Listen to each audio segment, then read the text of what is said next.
Halo teman-teman, hari ini kita akan membahas perusahaan yang bergerak di bidang penerbangan ya.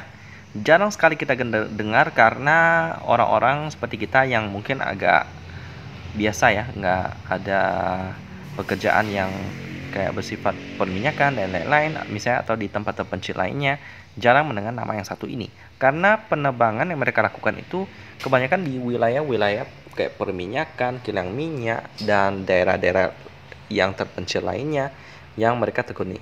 Kita akan membahas Indonesia Transport and Infrastructure Tbk dengan kode emiten IATA atau kita panggil aja IATA. Ya, kita akan berkenalan dengan perusahaan yang satu ini yang cukup unik ya. Yakni adalah IATA. Kenapa unik? Karena bisnis yang mereka jalani ini penerbangan dan jasa yang mereka lakukan itu jarang sekali kita pakai ya. Bahkan saya pun tidak pernah. Biasanya kalau kita naik pesawat itu pakai merek apa? Atau penerbangan maskapai apa? Biasanya pasti Garuda, Batik Air, lalu ada lagi Lion Air, ada lagi seperti Citylink dan lain-lain. Ada banyak yang kita tahu, tapi untuk merek ini tidak pernah kita dengar ya, Indonesian Air ya. Kita akan lihat sejarah daripada perusahaan IATA ini, yakni berdiri pada tanggal 10 September 1968 dengan nama PT Indonesia Air Transport. Merupakan perusahaan yang bergerak di bidang usaha pengangkutan udara, niaga, dan jasa angkutan udara ya. Pada tahun 2006 mereka melakukan IPO dengan mencatatkan di Bursa Efek Indonesia dengan kode efek IATA ya. Lalu kita lihat mereka berkantor di Jakarta Pusat, memiliki pangkalan utama di Bandara Internasional Halim Perdana Kusuma Jakarta, dan memiliki pangkalan kedua yang digunakan untuk melayani pelanggan perusahaan minyak dan gas, dan memiliki hanggar atau fasilitas perawatan pesawat yang berlokasi di Bandara Internasional Sepingan Balikpapan Kalimantan Timur dan Bandara Banyuwangi Jawa Timur ya.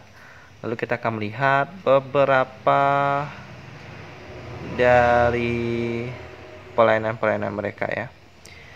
Kita akan lihat apa aja sih yang menjadi pelayanan daripada mereka. Yang pertama ada pesawat, yakni Embraer Legacy 600 ya, yang merupakan pesawat yang memiliki tujuan untuk mengangkut sekitar 13 penumpang dalam 3 bagian yang partisi ya.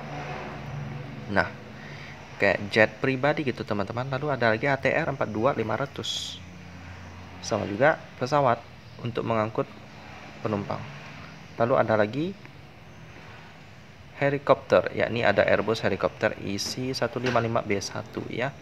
Ini biasanya untuk mengangkut penumpang jarak jauh yang mungkin di daerah-daerah terpencil ya, untuk transportasi korban dan lain-lain, untuk penyelamatan juga pakai helikopter. Lalu next ada lagi pelayanan di bidang karir ya. Bagi teman-teman yang mungkin tertarik untuk bekerja di sini, juga ada beberapa informasi di sini ya. Seperti pendidikan staf legal minimal sarjana hukum 2-3 tahun berpengalaman sebagai legal, lebih disukai pada PT Tbk. Lalu kemampuan bahasanya bisa Indonesia dan Inggris, menguasai UU PT, UU Pasar Modal, dan mempunyai pengalaman melakukan LDD, lebih disukai ya. Lalu ini tugasnya yang bergerak di bidang hukum. Lalu ada lagi internal audit ya. Itu persyaratannya pria dan wanita, usia maksimal 30-40 tahun, yang memiliki S1 accounting, experience 3-5 tahun sebagai auditor, bahasa Inggris aktif dan pasif sebagai nilai lebih ya. Jadi ada 2 lowongan kerja di sini untuk yang akunting dan juga hukum. Kebetulan saya kuliahnya bergerak di bidang ekonomi pembangunan, mungkin nggak masuk ya di sini ya. Oke, jadi kita masuk ke penjualan spare part. Bagi yang juga ingin bekerja sama dengan IATA juga bisa ya untuk penjualan spare part ya. Well, jadi mereka bergerak memiliki bisnis yang cukup banyak ya.